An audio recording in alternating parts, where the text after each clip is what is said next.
Miss Quad, honey, said what she said. I traded that motherfucker in to be Mrs. King. Let's get into it. I can't argue with you. You mad.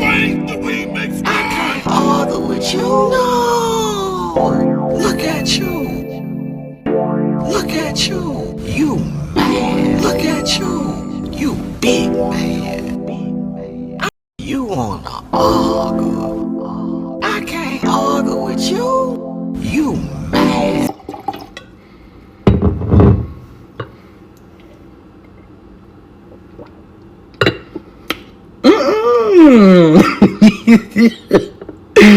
I feel sexy as fuck.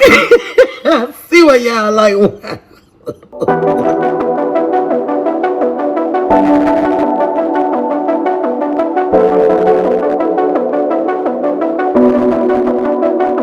Pardon me, why don't you come over here? I need to ask you something quickly, my dear. Why do you always settle for something less? What's tea, Petty Bunch? Welcome back to another episode of Girl. Can we gossip with the petty one inside the car? Yes, y'all. It's time for some car chronicles. Your girl had to take her lunch break and said, you know what? Let's get into this Married to Medicine, the latest episode of Married to Medicine. Y'all, there is so much to unpack. And I got so little time to unpack this shit, but I'm gonna be like that pastor, that visiting pastor that come to y'all church, because y'all know y'all pastor so long-winded, and he'd be like, I'm not gonna keep y'all long, but I'm gonna keep y'all long enough so when y'all leave, y'all gonna be full. The belly's gonna be full. The spirit is gonna be full. So your petty meters is gonna be full. So let's get into it. What did you guys think of this episode? Just comment below. Like, I've been seeing a lot of my fellow content creators. They said this episode was entertaining. Now, baby, I'm not gonna hold you. This episode gave us the tea. It gave us a lot. But the more I sit back and think about it, I have to say, like, in my most humblest of opinions, I do not believe that Dr. G and Quad can carry on healthy relationships without deading their past. Now, I'm not saying that they have to get back together, but you guys remember when Miss Quad was talking on the side to Dr. Mimi, and King was on the side talking to Steve. King was basically saying that there's this trauma, and he's noticing that Quad will bring it up in their relationship. It has been brought up in their relationship, and she has had to apologize for, I guess, maybe popping off at him. He didn't really get too much in detail, but he put the T word out there, trauma, letting us know that she still feels a certain kind of way. And you could very much tell, baby, because what they say is alcohol is a truth serum, is the truth serum. And a sober, no, an inebriated, when you good and drunk, a drunken heart speaks a sober mind. A drunken heart speaks a sober mind.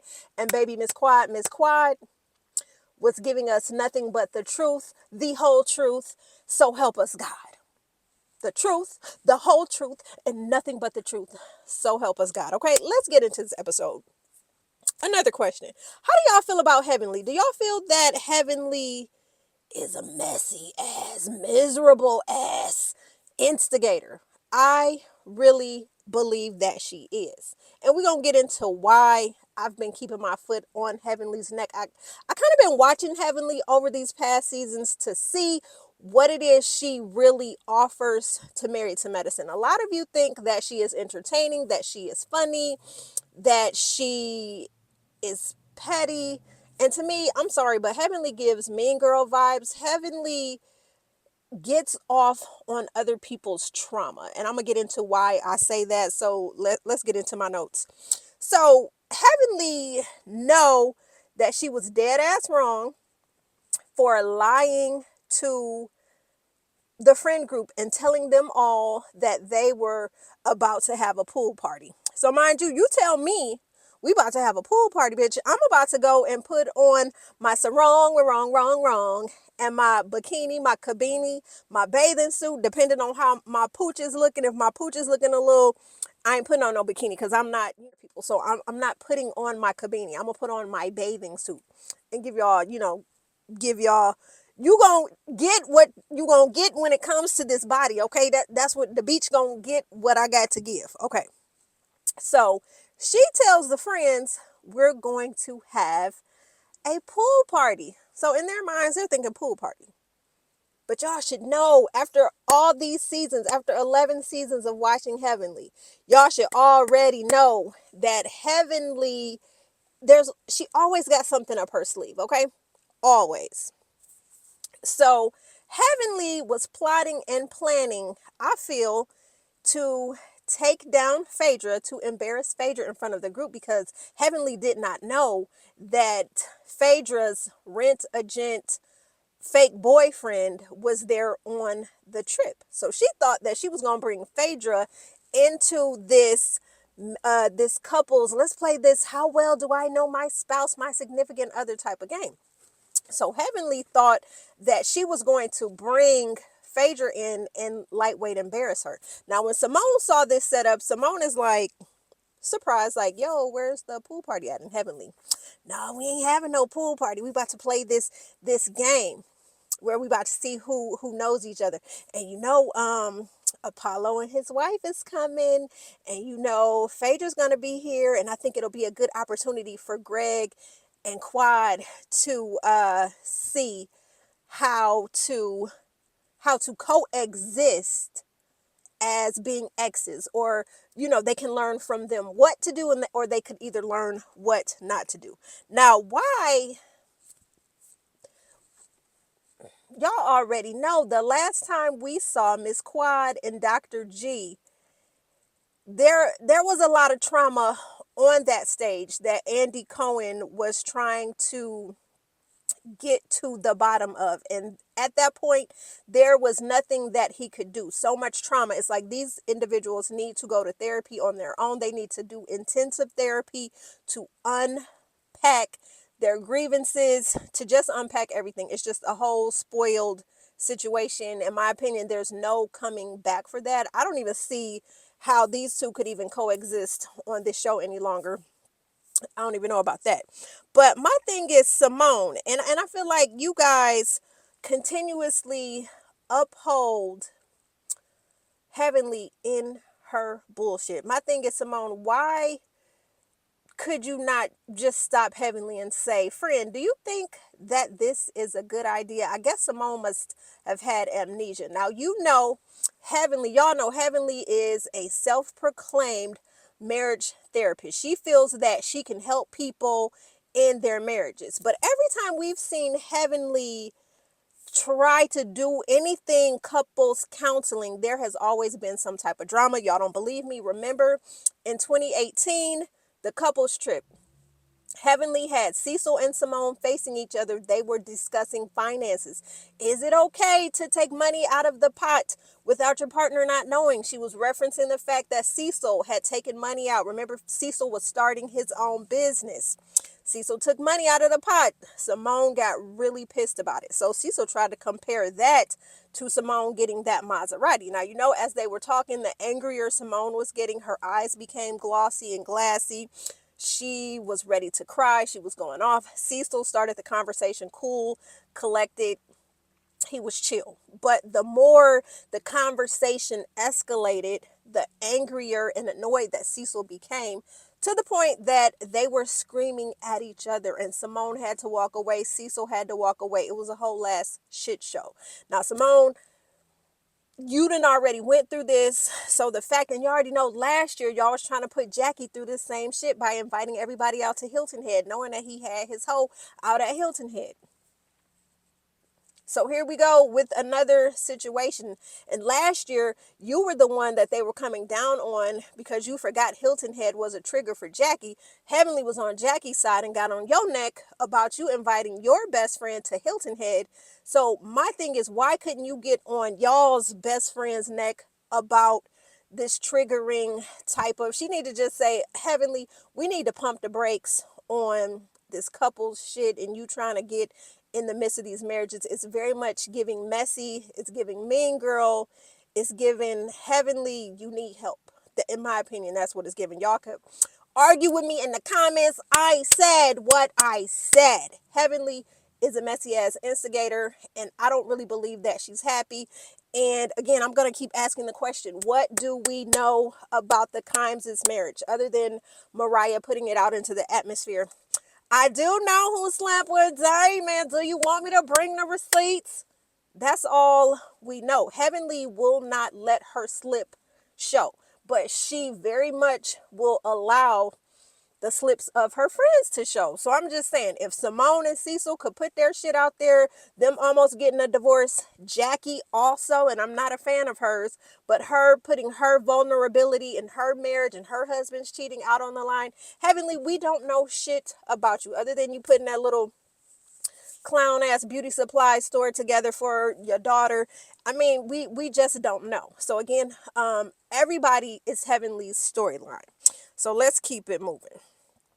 So we know Heavenly, this is a setup. She's trying to get Quad and Greg and Phaedra. She's trying to dig until she wants some explosion. She wants some drama. She wants something. I really feel like the drama is what helps Heavenly sleep at night. So the couple show up to what they believe is a pool party. They think they about to kick it, eat, drink, and just kiki by the pool, get on some lounge chairs and talk shit. They are very much bamboozled when they walk on the scene and they see we've got chairs coupled up next to each other. We have dry erase boards. We have markers. What the fuck is going on? So Heavenly's like, hey, everybody, have a seat. We about to play a game. We about to play a game. We about to play a game. So by now, everybody having some drinks. They feeling their drinks, especially Miss Quad. Miss Quad, baby, Miss Quad, Miss Quad. We don't know how many drinks Miss Quad had, but Dr. Contessa, Dr. Mimi let us know it was more than two. Okay, again, a drunken heart is always going to reveal sober thoughts. Okay, now Heavenly has set up this little messy ass game where she's asking them a variety of questions, like how many times are y'all sexing throughout the week? Now we come to find out that Miss Quad and her new boyfriend King, who walked up in that motherfucker looking like he was looking thicker than a snicker, muscle bodied, all oiled up, shirt open. Y'all know Dr. G was looking at that nigga like, I'll be damn. Y'all know Dr. G was feeling a certain kind of way. We seen it. We seen it. So Quad and King came up with this little, they talking to each other. They came up with this little lie. We just gonna say 15. We just gonna say 15. So they say that they get it in 15 times a week. Whereas Dr. G and Sweet Tea said they do it about twice a week. So y'all already know Sweet Tea and Dr. G are trying to conceive. So we already know in order to conceive, baby, you got to be hunching more than 2 times a week. So Miss Quad, this is where I really feel that you were wrong. You shouldn't have said shit to your ex-husband or his wife, knowing that the situation is what it is. Y'all not cool, so you shouldn't be saying shit. So she turns around and say, oh, we need some baby Lunsfords. Y'all need to up y'all sex game. Up y'all sex game. We need a baby Lunsford. And then she tells this woman, let me play in the shower. It would be a grand event if you allow me to play in the shower. Now everybody is looking at Quad like, what the that's how y'all already know that Miss Quad had been sipping a little bit too much, because she was getting loose. And y'all know when you had a couple drinks, you just get loose, baby. You just get free, you get loose, and you get ready to say what the fuck you said. So that's what Miss Quad did. Okay, so now mind you, Dr. G is fuming because he's like, damn, she busting it wide open 15 times a week with this man, and she stopped sexing me for 3 years. So Miss Quad let it be known that she is ready to bust it wide, dip it low, bend it back, throw them legs, have them legs open like 7-Eleven for her man, because her man, she wants his baby. She didn't want your babies, G, but she wants King's babies.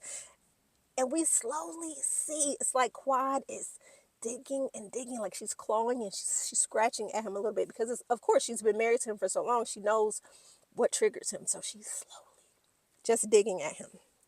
Okay. Digging at him, digging at him, digging at him. Okay.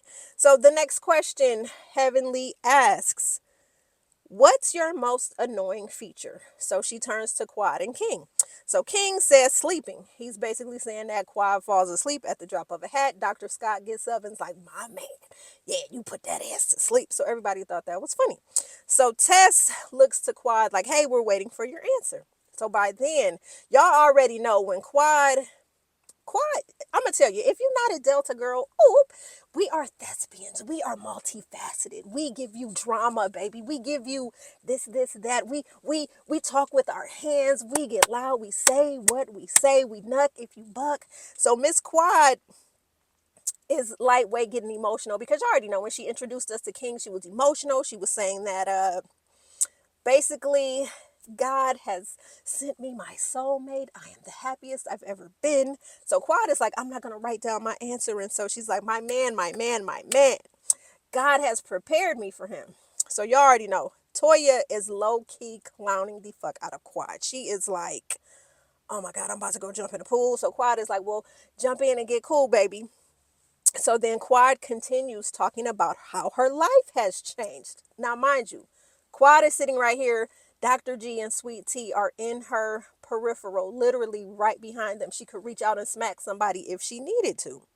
Okay, he is fuming. He is trying his best not to fume, but we see, Dr. Eugene even said, we saw the volcano beginning to erupt. We saw it. We synced it. We synced it. We synced it. Sweet Tea, I'm sorry, this is funny.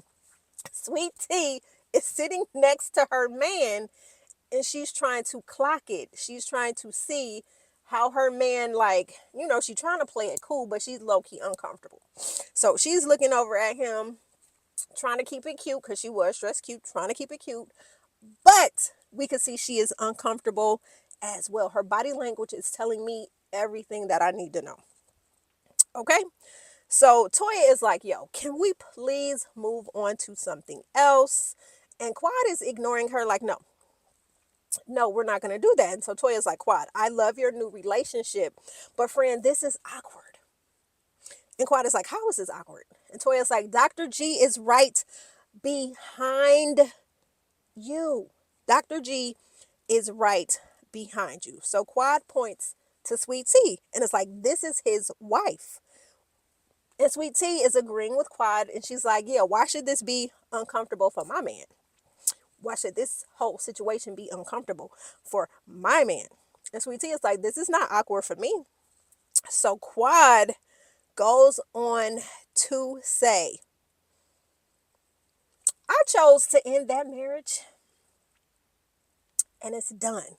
So the group, gets so quiet you could hear a rat piss on some cotton. That's how quiet everybody is, because it's like, goddamn, she really just hammered the nail into the casket.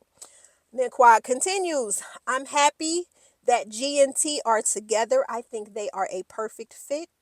Quad, while she's giving her monologue, T interrupts and is like, no, Dr. G wanted to end the marriage. And Quad is like, yeah, okay, if you think so. And Sweet Tea is like, I said what I said. He wanted to end the marriage. So, Heavenly has to chime in. No, he did not. And so Damon looks at her like, would you shut the hell up? You always starting shit. Like right now we cool. Nobody really looking at us, even though we started this whole bullshit, which would not have erupted if everybody would have just had the fucking pool party and would have just gotten a pool. But we as content creators, we live for this shit. So we needed this drama so we could talk about it. So you guys could tune in. So okay, so Heavenly apologizes to daddy, baby, buddy, whoever. And Dr. G now says something. And he starts to talk, and he talks about how he tried to fight for his marriage, but he realized that in his fight that it was not healthy. So then Quad, y'all know Quad was just waiting. She was waiting for G to say something. She was, in a sense, baiting him. She was baiting him. So Quad is like, I'm supporting your marriage. And so G is like, I don't care what you think. And Quad is like, listen, I'm not trying to go there with you. Then Dr. G says, you got a big fucking mouth. I hope you're happy. I want you to be happy. Now, this takes me back to when Married to Medicine first started, and we saw the tumultuousness that was Dr. G and Quad. And I'm thinking, like, was this what being married to Dr. G, was this what being married to Dr. G was like? Was he this mean and this vindictive and this angry like? Because this right here, you got a big fucking mouth. Like, that's, I don't know, my red flags. I'm looking at Sweet Tea like, and you jumped in it in this man's DM saying I can give you what you want, and he's over 10 years he's over 10 years older than you. So you, and then when you first premiered on the show, you sat with Heavenly and you said that Quad was right about some of the things that she was saying about her ex-husband, your now husband. Is this not okay? So she says that, and so Quad calls him a narcissist, and Quad stands up. She's going on this rant. Contessa comes over to try to calm her down, and Sweet Tea is behind her, taking up for her man, her man, her man, and she's like, Quad, Quad. And then Quad is on King's lap now, and she turns around and she winks at Sweet Tea and says, I'm what you want to be. I'm what you want to be. I'm what you want to be. Again, like I said, Delta women, we about that life. We said what we said, because ain't no woman out here better than a Delta woman. Oh, that's right, Sora. You had to let her know that I'm who you want to be. I'm what you want to be. I'm what you want to be. So T is trying to get hers off too, because she like, no, you are not going to talk to me like this. However, T was not popping off. T was not knucking and bucking. She was trying to be low key, okay? So Dr. G becomes unhinged, okay? And he's steadily screaming, babe, babe, babe, babe, be good, be good, be good. And Quad is like, your man keeps screaming at you. Be good, be good, be good. And everybody is seeing this shit unfold. And you see, Heavenly has not said a mumbling word. Nobody else has said another word. So, but I know low key inside, Heavenly is happier than a motherfucker to be watching some drama and some trauma, because she thrives off of this shit. You can't tell me that she doesn't. She lives for this shit. She's messy and she lives for it. So, Dr. G, babe, babe, be good, be good. And he's in her face. And Toya in her confessional with Eugene said he needs a volume. And a volume. And Toya, you are not wrong. This mother sucker needs a volume, because he is really a volume. I said a volume. Yeah, he needed to lower his volume, but he needs a volume. Yes, a volume. And G said, she good, we good. Pretty much she good, we good. It's all good. It is not all good in the hood, sir. That, like, listening to him, it's giving me younger woman, old ass man. He is truly running the household. And parts of me is thinking, is this man running his household like a dictatorship? Is this woman getting to be who she authentically is, or is she having to conform to what he wants her to be. Because you already remember, he gave her a baby timeline. If they don't get pregnant in like 2 years, he's going to stop trying. Now, I think it's crazy.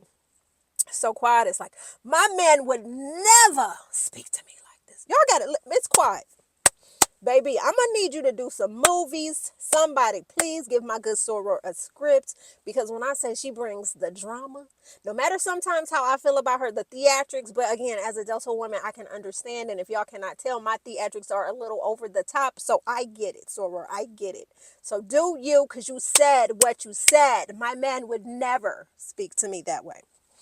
So while Quad and all this bullshit is unfolding, this fire, while the situation is up in flames, G scolds T again. I told you not to talk to her. So Quad in her confessional is like, your presence has really upset him. And King is like, why would my presence upset him? And so Quad is like, because you're here with his ex-wife, me. So Simone, by then, ends the night in her cackling ass like a hyena. I mean, I don't know how this got off track, how this situation got off track. Simone, hello? Simone? You don't know how this situation got off track. Your partner in crime, the woman who you allowed to co-host this event with, set this shit up. She wanted this drama to unfold, and for you to have the unmitigated gall to say, I don't know how we got off track. And so she's laughing. And so basically Simone said the hotel, the front desk, the general manager, the whoever manager on the clock at the time sent her a text message. Oh, y'all ghettoing up my shit. That's how I'm interpreting it. Y'all niggas is too loud. Pipe down. Pipe down. Pipe down. Y'all niggas is too loud. Party over. Cut it. You need to cut it. That's pretty much how I'm interpreting that message. That is not the message that was sent. That's what I said. I said what I said. Manager said y'all niggas is too loud. Y'all is not gonna niggerize up my establishment. So y'all ain't gotta go home, but y'all need to get the hell up out of here until the next festivities y'all got planned. Okay, so the group is starting to disperse. G is looking at T like he pulls her aside, and again he is scolding her like a father would scold his child, like a mother would scold her child. And I'm looking at this motherfucker like, listen, sir, you are not her damn daddy. You are her husband. And for you to say, well, I told you don't ever engage with her. And I'm standing 10 toes down with Sweet Tea. If somebody got smoke and got pressure, in the words of Auntie T.S. Madison, if they got pressure, oh, I'm going to give it to you how you dishing it out, baby. I'm going to do that, because what I'm not going to do is allow you to get off what the fuck you think you about to get off, and I'm just going to sit back and just not say anything. You out of your rabbit ass mind. So he's going off on her, scolding her. They're standing at the elevator. He is scolding her like a child, and it's like, damn. I really feel sorry for this woman, that this man, that she should have just, she should have told him, fuck off. And she should have just walked away. Because I'm sorry. I am your wife. I am not your child. And you are not going to speak to me and degrade me like this. And then scold me in front of our friends. Oh, no. Well, your friends. The people I'm getting to know. Oh, hell no. No, you not. No, you're not. So then Quad, of course, has her audience around her, and she is continuing on with her theatrics. And that's when she said, I know what I've been through. Can't nobody say shit to me, because I am not Mrs. Lunsford.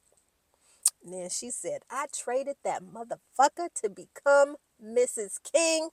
She said what the fuck she said. Okay. She said what she said. So then again, G and T are over by the elevators. They are headed back to their room. Now, mind you, Quad is still doing Quad, and she is talking to whoever is going to listen, because that liquor took a hold of her. and to look at everything that's on her chest, she got to get it out. So she's talking, and so Dr. Mimi. Now I love Dr. Mimi. We don't know much about her, but we know that Dr. Mimi is a therapist. But in this moment, Dr. Mimi, we do not need you to psychoanalyze and to woo woo woo woo woo woo woo quad. You should have just stood there like, girl, listen, sleep this shit off. We'll talk about it tomorrow. Dr. Mimi was really just trying to now, now, now. And Quad is like, I'm fine. Like, please do not, I'm not your patient. Do not patronize me in this way. You don't know what I've been through. So it's like, Dr. Mimi, what I'm seeing from you right now is that I know that they said that they want you to come in and try to heal this group. What I need you to do is, because you are a therapist and you recognize behaviors, I just need you to sit back, engage when you need to engage. And by engage, I mean learn how to be a girlfriend. Do not engage as a therapist, because these ladies they will come for you and they will throw your credentials in your face, and they will probably say, why are you trying to psychoanalyze me? Why are you trying to, I'm not your patient. So my advice to you would be like, yo, just come into the group like, hey, yep, I'm a therapist, whatever, whatever, whatever, but don't start that. And I think that's where Quad was feeling a certain kind of way, like, I'm fine, I don't need you to doctor me. I just need to vent and get this shit off my chest. And you just so happen to be the person that's standing next to me as I'm going the fuck off.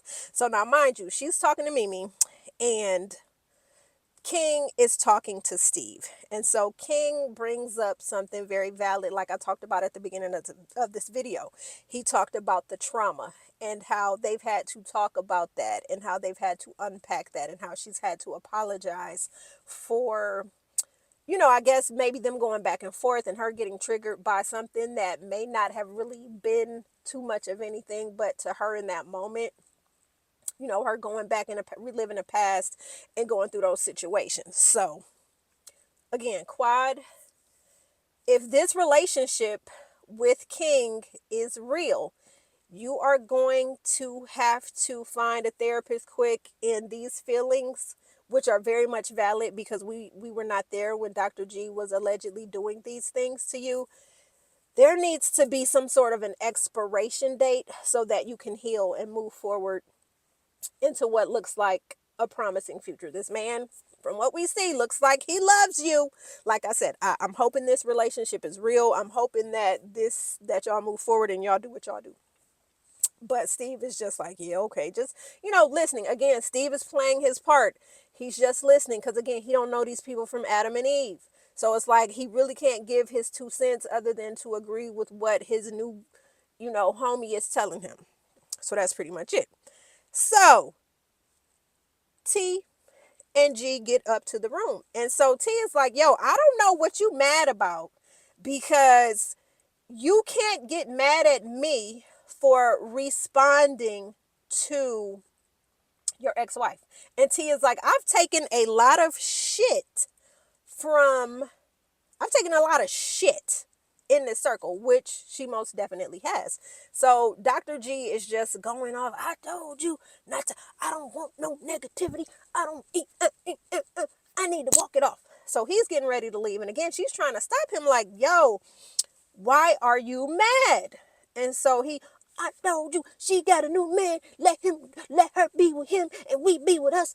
Ever, I don't want no negativity. So instead of him being like a 50-plus-year-old man and sitting down and having a conversation with his wife, and instead of him keeping it real would be, you know what, babe? I did not think that seeing my ex-wife with someone and her pretty much trying to egg me on and pull me into a situation would take me out of my hookup. But instead, he is not mature enough to articulate his feelings. He's just going off. So he leaves the room. T is like, I don't know. She going off like us women do when we get into an argument with our man. Like, no, this nigga didn't. So, she takes her shoes off and she swaps and puts on some different shoes. So she leaves the room. And so she bumps into Contessa and Toya. And so I'm going to tell y'all this. Tacky Toya, messy as the day is long. But she's like, they're like, what's going on? And so T is being I don't know. I'm not going to say she's acting her age, because then that would categorize that all younger women are being as naive as T was in this moment. But Tess and Tess and Toya are pretty much trying to tell her this man at one point loved his ex-wife. Him seeing his ex-wife with a Herculean milk dud of a god with muscles here, there, and everywhere is making him feel a certain kind of way. His ex-wife saying she'd dip it high, spread it low, busting it wide open, and wants to have his babies. When she cut the coochie off for him for 3 years, is making him feel a certain kind of way. Her saying that they get it in 15 times a week when she cut the cookie off makes him feel a certain kind of way. So Tia's like, no, I think it's just he's tired of her negativity. And and again, I'm just like, T, read the room. As a new wife, I'm sure it makes you feel a certain kind of way, because again, you're in Quad's shadow, and I understand that you are frustrated, understandably so. But you got to open up your eyes, mama. He is upset by that. This situation has triggered him. His ex-wife has triggered him, because there is still something there. He may not be in love with her, but he probably still has love for him. And I feel that Quad still has love for Dr. G, because if she did not, she would not have been saying, he did me wrong. He did me wrong. Y'all don't know what I've been through. You know what I'm saying? So it's like, kind of give him grace in that, in that situation a little bit.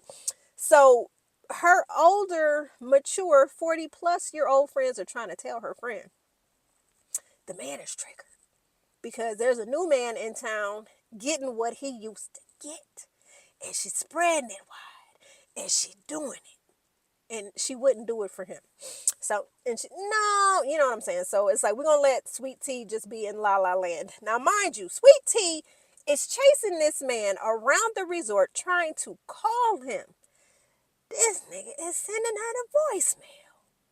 What the... Now, that is the ultimate disrespect. Now, granted, husband, we got into it. But if I call you, your ass best pick up. And of course, the scene ends with the messy bunch, but I really don't want to talk about that. But one thing that that Curtis said that kind of stood out to me. If I was Greg, I would leave this group. And I totally get that. Again, Dr. G, Sweet Tea, I don't even know why y'all wanted to be on the show. I'm sure maybe the money was talking. And that's why you was like, okay, babe, we'll try it with my ex-wife. But, baby... things are about to heat up, because what we think was just a small little fire with these two is they getting ready to throw them bows. The next episode is about to be some drama. So y'all comment below. Let me know how y'all felt about this episode. I mean, was Sweet Tea wrong for engaging with Quad when Quad was trying to draw her in? Was Heavenly messy as hell for trying to set this shit up? And again, Phaedra, I'm happy that you showed up with your rent a gent date. I'm happy that you showed up with Shek, because Heavenly and all of them looked real stupid. She didn't have nobody last year when we went on a trip. Ma'am, Phaedra been doing this for a long ass time. She ain't new to this. She is true to this, and she knows the playbook. Y'all was not about to play this lady, and y'all bringing her ex-husband in. Messy asses. So tell me, do y'all feel that Heavenly instigated this situation? So, Petty Bunch, that's all I got for now with these car chronicles. Oh, it's time for me to get back to work and do what I do. So I need you guys to continue to like and share my videos. Thank you again to my 197 subscribers. Y'all holding it down for your girl, and I appreciate y'all. And again, continue liking my videos, because liking my videos and my content is a free way to support my channel and push me out into these YouTube algorithm streets. So future Petty Bunch family members who don't know that I exist will want to be a part of the Petty Bunch family. So until next time, Petty Bunch, your girl gotta go before her boss calls her.